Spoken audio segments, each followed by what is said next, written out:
Hi guys, so let's try to make this not 20 minutes long. At May's channel I have seen a tag going around which is called Kpop bias tag, and I'm gonna do it with my bias group. Super Junior. There are 9 questions and one of them is actually 2 questions, so I guess that's why there is no 10 but 9. And I wrote some albums which I'm gonna need, and you can see them, they're here. And okay, let's get this started. How many albums do you own from your bias group? When I counted, it was 197, so almost 200. But I always count DVDs and photo books because they are just as official and you know they belong to the collection. But if I were to only count albums, I think it would be still over 150 because they have a million versions of a million things. That's why. I guess that's the answer. Number 2, why did you start collecting them? You know, like when I got into K-pop, I just liked this and that and I liked everything, you know, that's how it works. And there is that group, when you find them, it's different. And I knew that it was different. I spent way too much time getting to know them. I spent way too much time watching them on Variety. And after 1 month of going like this, found a girl who is doing orders from Korea, and oh, maybe I should get something, like, you know, I just wanted to know how it looks like have one thing and that would be cool, and that would be my Acha CD, which I got in 2011 December. Yeah, that was their newest thing, and I knew this comes with the most songs. I already prioritized how is that said, songs, and actually this is their shittiest packaging pretty much for a Korean thing, but at that time it was like, oh wow, I love this, what is this? And then I got some albums later and I was like, oh, this is getting better. Seriously, this was so lame and everything is just getting better, so I guess that's why this is a good first album, because you're only gonna get better things. And I first wanted to get all the repackages to have all their songs. And then somehow, like, okay, get subunit stuff because, you know, they only have this. And I was like, oh, maybe I should do YouTube videos.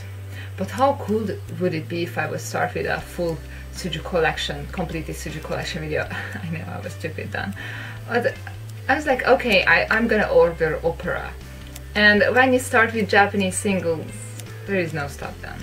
You're gonna get everything, pretty much. So, they started it. And then opera made it like, okay, we are getting everything. We are getting everything. What do you need to complete your collection? How do you decide when your collection is complete? My collection is complete when it's complete and I have everything, almost. I do not collect promo CDs, only if I find them on good price and I was like, oh, yeah, let's get it. But promo CDs, I think there are more than what we have already seen. Like, pretty much every single title track has their promo CD, and albums have their promo CDs. There is no point in tracking all those down. If I get some, then it's good, but it's not part of my collection to have all their promo CDs, just some which I like. And also what I don't really collect is OST CDs, because you buy a CD for basically one song.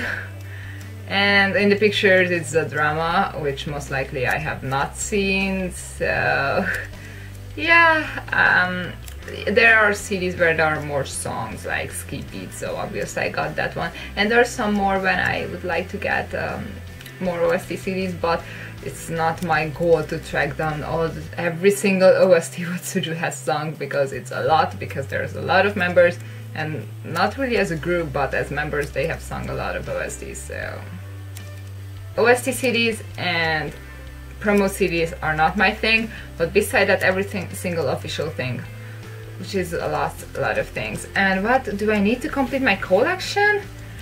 I know I have about 30 things, or is it just 20? Okay, so there's 2 more versions of Hangang's albums. For Japanese stuff, other versions and stuff, like I need like 5 of those, but then there are like 3 DVDs and 3 Blu-rays. It was like photo book thingy kinda, and then for other single and Japanese, 1, 2, 3, 4, and 1 elf disc, And I don't even know if I collect those. And then the puzzles for opera, that's 8 more puzzles. So I'm missing a few, but I don't really know, like, yeah. I'm missing a lot, okay? There's always a lot to miss. Number 4, which album was the hardest to get? I'm gonna go with this one. This is Super Junior Twins Thai version, which comes with a DVD on this side and a CD. This is basically 2 jewel cases in this. And when I learned about this, it took me about a half year to find it. It was just randomly listed on eBay. That's what happens. Usually all my rare stuff is like that. Randomly gets listed on eBay and I buy it. Everybody thinks that I spend this whole bunch of money on the rare stuff what I have, but I really don't. Like, I spend more on the new stuff. So like the rare stuff what I have is basically just happens to be listed on an acceptable price. So I waited a lot for this, but I guess when I'm gonna get the U version of this, the single U of the Thai, like, you know, Thai version, that's gonna be the new thing, which was the hardest to get because I learned about those two at the same time, and I got this about a year ago or something, so I'm already waiting for that for 1.5 years. So when I find that one, that's gonna be on this place, but for now it's Twins. I love these pictures so much. Actually, Kihyun was not part of this, but since these pictures are like the Taiwanese version of U mini album thing, like the pictures are from that, and it's a mess, but you know, it's still part of their collection. A very unimportant part if you're not collecting everything, like, yeah. Then, number 5, which album was the best value for what you paid? I brought 2 albums here. One which I'm cheating because actually it's not only Suju. It's my 2006 SM Town Summer CD, which is the song with Dancing Out for Suju. And I got this with shipping for less than $10. I was just waking up, let's search on eBay, what is this? And the person sold this for this cheap because this is an old CD. They knew this was signed. This was signed back in 2006 in Daegu by Donkey. Like, how is that even possible to get your bias signed, a really rare CD, and get it for less than $10? Okay, and thank God he signed it here. Still signed on some people, quite a few people. This is why they don't like side stuff, because they sign on people. So not on the inside. To this day, this was my first SM Town CD, I think. So I thought this is gonna be super hard to get. There was like one Domeshinki signed, one listed for over $100. How am I gonna get this? And I don't want, like, you know, Domeshinki signed because Suju is the main reason I buy them, even though I love Domeshinki. It just, you know, and it was with Donkey signature. Okay, but the other album which I brought here is actually their Spy repackage of Sexy Free and Single. Why? Okay, so from all the repackages they have, this comes with the best photo book. Not really best concept because this is pretty random. So like random photo shoot stuff, like not photo shoot, that's what I mean, so like backstage, yeah, backstage stuff. So it's like pretty like not so unique like concept wise, but it's the thickest photo book. It's, oh my god, love the CD, love these little characters. 6 is everywhere because 6 is everywhere because 6 album, and I can't speak. And then there is the little Ituk walking there. You won't be able to see it. I don't know, he's walking there. He's walking there. See him, he's walking there. And like the little characters, everyone has their own, and it's so adorable. And these songs, oh my god. This was the first comeback which I was actually there. And actually followed everything, so I guess this is why it's a bit more special.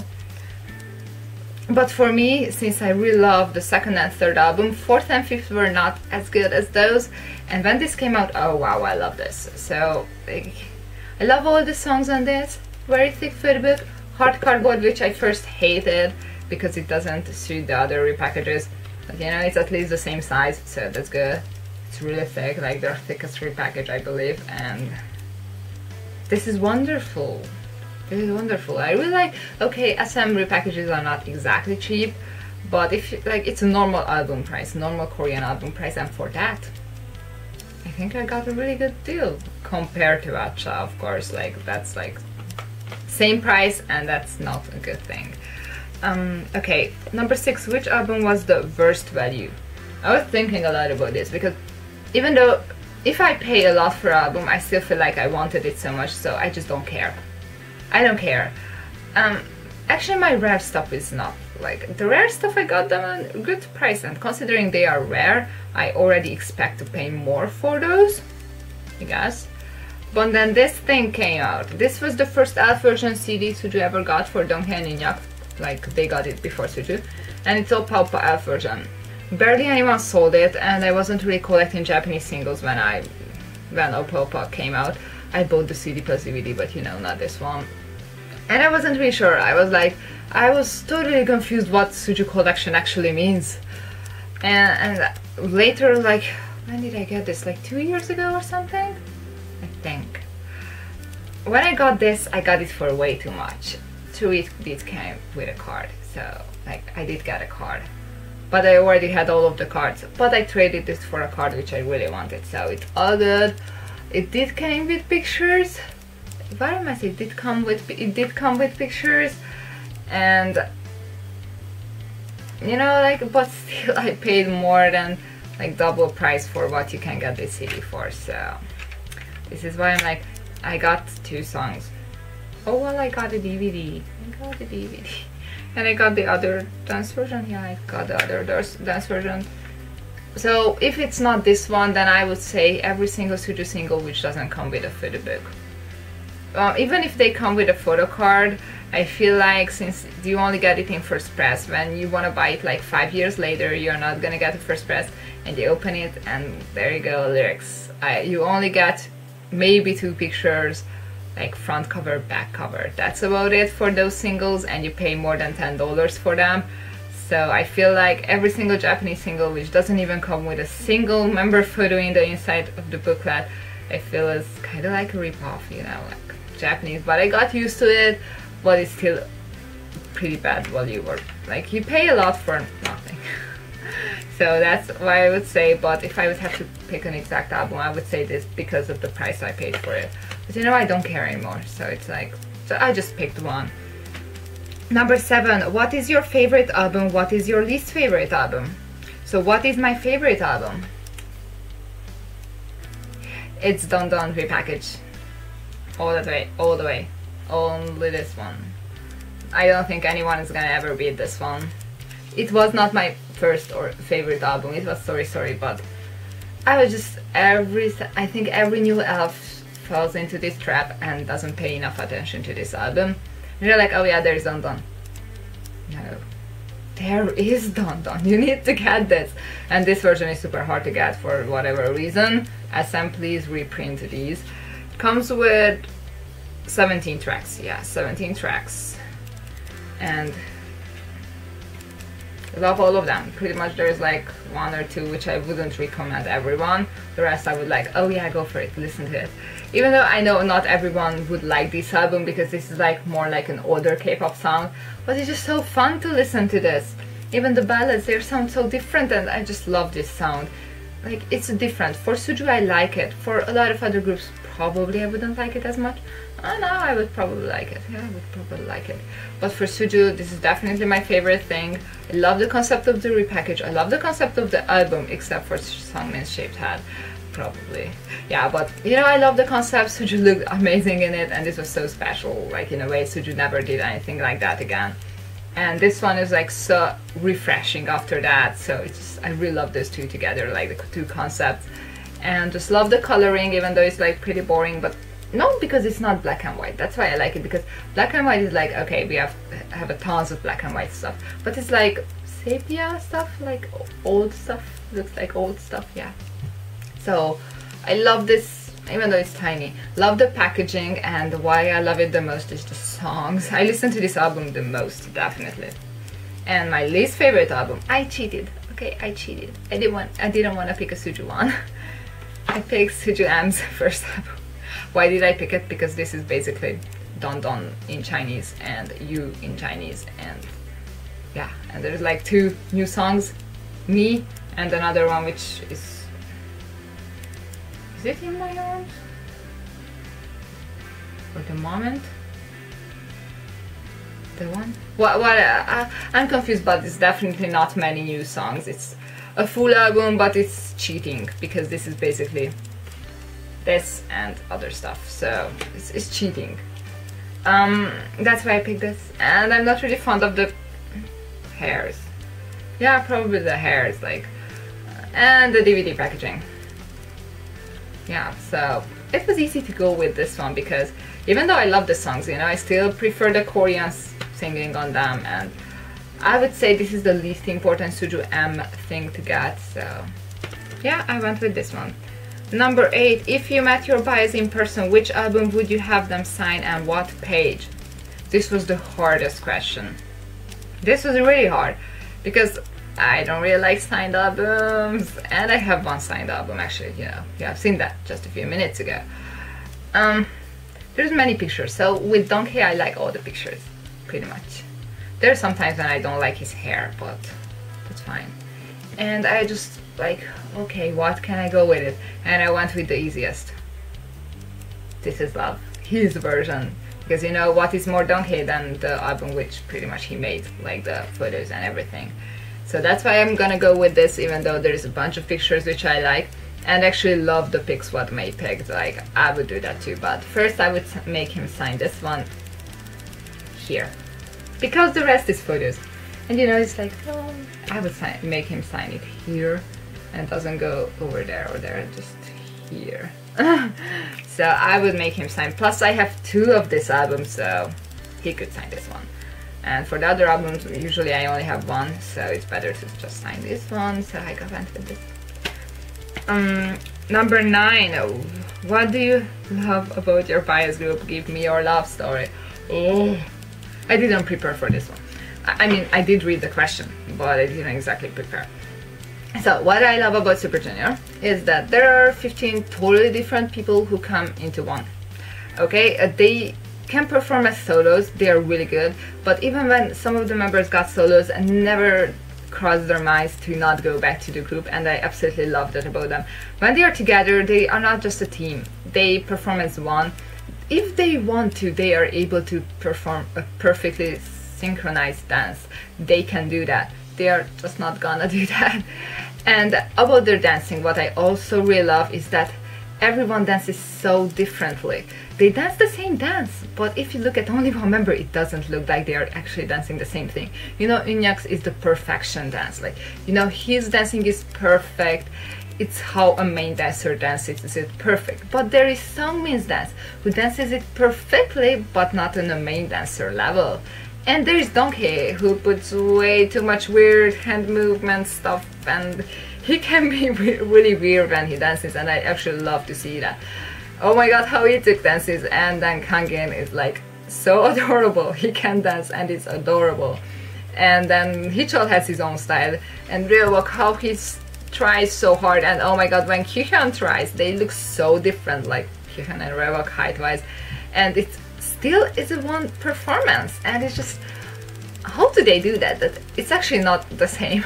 They don't do it the same, but it is the same when they perform it. I just always wonder about their voices. What do I love about their voices is that they are also so different again. How do they do that? I think SM creates the best things when they don't want to. So they didn't want to make SJ big. They were just like, oh, let's use these bunch of trainees. We don't need them anymore. Half of them are old. And I'm like, oh yeah? And when did you plan to make such a unique sounding group? Okay, sorry, I'm biased, you might think, but Suju is the best singer group right now. They are the best. Why? Because so many different voices can come into one for perfect harmonization, and you can still tell one by one who's singing which part. And everyone is a good singer. Oh, you might think it's not true.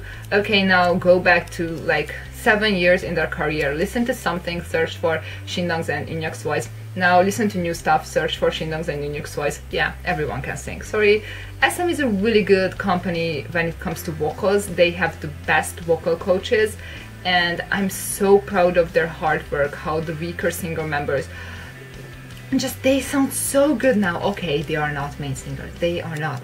But if they want to, they can hold high notes pretty well. They can harmonize with the rest. and they just sound so pleasant in my ears, and they make me so happy how hard they worked for that. Those members, and it's the same with dancing. Those members who are not strong at dancing, they work so hard. Okay, I know it's for every group, but with Super Junior's almost 10 years of careers, you can just see it, that what a big change can happen in such a long time if you really work hard. Then what else do I love? So many different personalities. They are crazy, okay? They are the funniest. I don't care. Like, they are the funniest group in K-pop. And yes, I know Shinhwa, they are the second funniest. They are my second favorite group, so I'm biased there too. But Super Junior is just something different. There are so many MCs, and there are the members who don't talk, and they are just funny because they don't talk. Like, everyone has their weird stories, everyone has their weird personalities.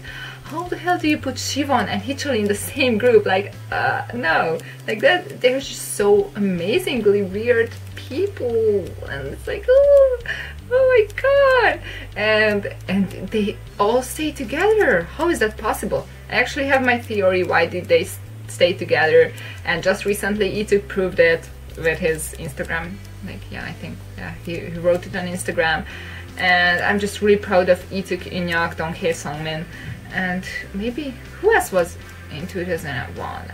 But you know, those who trained for 4 and 5 years, I'm really proud of them, because without them Super Junior wouldn't be this strong. I know that they were together, they suffered a lot from SM, almost debuting them, then not debuting them, then Don Shinki debuting like half of each of their groups, because they, you know, they were in different groupings. And they are just still knew it that they have to do this together. The only way they can do this is together, and they made it. And I'm really, even though Hangeng left, I know they talked to him.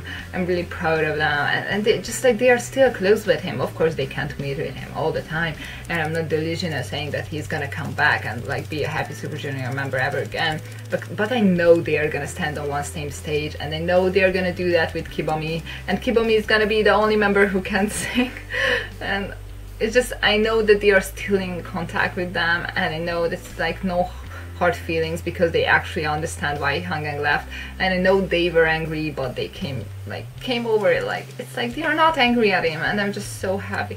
And I'm just so, like, I just love Ituk how he does. It's like, because without him, again, it wouldn't be the same, and it wouldn't be like, without Ituk, Super Junior wouldn't exist. We all know that. And I just feel so proud of him whenever he just can't say whatever he wants. He's not Hichul, he can't say it, because everyone expects everything from him. And he still does such a good job. He has to please the company, he has to please two types of fans. Annoying, only 13ers, and those who are just like, I just want to love all of you. And he still tries to please those. He tries to please everyone through variety. And you know, I know they said some stupid shit. I know there are quite a few members who did say things what they shouldn't have, but you know, they apologized, and they really mean it. Like, they did change. Like, people are like, oh, they said so many shit, but when was the last thing? Like, it was 2 years ago, and your group has been around for 2 years. So basically Super Junior did the same. Like, they have been not talking shit for the same amount of time. And the first bad thing they said was like after 5 years of their debut, and I know that those, like, that was a short time, and I know why did they do that, but they changed and they apologized. I'm just so proud of them when they apologize for things what might be not so obvious, like it's not so they don't know it, because they grow up in a different country, so they might not understand everything what in Western culture is obvious. So they still apologize for something that is not even a bad thing in Korea, what they said, and they still apologize for it. I'm just so proud of them how they teach their fans. They're like, oh, you have to love all the groups, don't say that you hate them because you are not my fan then. That's what Hichul said. And when something bad is done by the fans, they're like scold the fans, and I really like that, because parents can't control the fans as much as the idol group can. You would like oh, parent girls don't do Sazang stuff. No, they're like, Suchi just handles Sazangs the best, and they're crazy friends, and they just try to control them as much as they could. They apologize for them. It's not their wrongdoing, but they still apologize, and I'm just so proud of them that they do that, even though I don't think they should. But with that they apologize, some fans might actually realize their wrongdoings. So like, and oh my god, the gifts they give the friends, oh my god, why does Suju do everything so well, oh my god. And you know, the most important thing, that they achieved everything. Even though they came from a big company, you would think that it's easy for them. No. They started from -10. Every group starts from 0. Some new groups from bigger companies start from 10. Suju started from -10. So SM never backed them up. Like, to this day, like, they give them the cheap things usually. They're like, let's put some money into Super Junior, they're gonna earn us a lot. So Suju means big profit for SM. That's what they mean for SM, but they can do what they want. Okay, it's cheaper for SM to let Shindong do the MVs and the super shows, but it's better for us. It's better for us, yes, it's better for SM. They get more profit, they don't have to pay him extra money, or well, they do probably some money. And I'm just, everyone is so talented. Why are they so talented? I hate them. Why are they so talented? They make my life so hard. So they started from -10, and they really only survived because they knew that they have to take, like, do this together. And I'm just so proud of them. Okay. And this is, oh my god, they barely have any time. So one last thing. They took all the shit for big groups. Now that big groups can't debut is all thanks to Super Junior. So they, not only SM never backed them up, they had this big number, and they were the ones who introduced subunits to Koreans, and they did that so well. Like, they took all the shit for that. And now everyone can do subunits. Now everyone can debut big groups. They are gonna be successful. They have, like, and Suju started it all in this way because they took all the shit. They took so much shit from people, and they still survived. And I'm just so proud. I know. And this last question could be better. I know. I'm just like usually so overwhelmed by what they do, because everything is just full of talent.